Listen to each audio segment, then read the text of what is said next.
ఆకార ధ్యానం. రెండవ అచ్చు ఆకారం. ఆకారానికి సంబంధించిన దేవతామూర్తి ఎలా ఉందో చెబుతున్నాడు వినండి. ఆకారాఖ్యా అధర్వణీ తు శ్యామా శుక్లాంబరాశుగా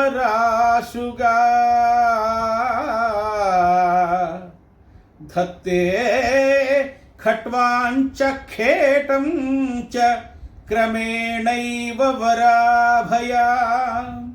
ధత్తే ఖట్వాంచ ఖేటం చ క్రమేణైవ వరాభయా.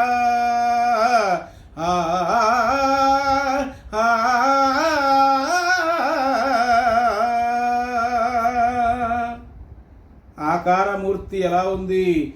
ఈమె అధర్వణ వేద సంబంధి. అధర్వణి అంటే అధర్వణ వేదానికి సంబంధించిన అక్షరము ఆ. తర్వాత నల్లగా ఉంటుంది ఈమె శరీర వర్ణం నల్లగా ఉంటుంది. తెల్లని వస్త్రములు ధరిస్తుంది.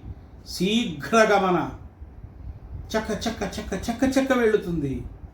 ఈమె అభయముద్రను ధరిస్తూ కుడివైపు ఖట్వాంగము, వరముద్ర, ఎడమవైపు ఖేటము, ఇవన్నీ ఆయుధాలు. చతుర్బాహుగా ఉంటుంది. ఆమె శ్యామవర్ణములో ఉంటుంది. శ్యామం అంటే నలుపు. ఒక విధమైన డార్క్ గ్రీన్ అని శ్యామం అంటారు. శ్యామలం అంటే బాగా డార్క్ గ్రీన్ను శ్యామల వర్ణం అంటారు. ఆ శ్యామల వర్ణములో ఉంటుంది. ఆకారమునకు సంబంధించినటువంటి జగన్మాత. ఓం అక్షరాయ నమః.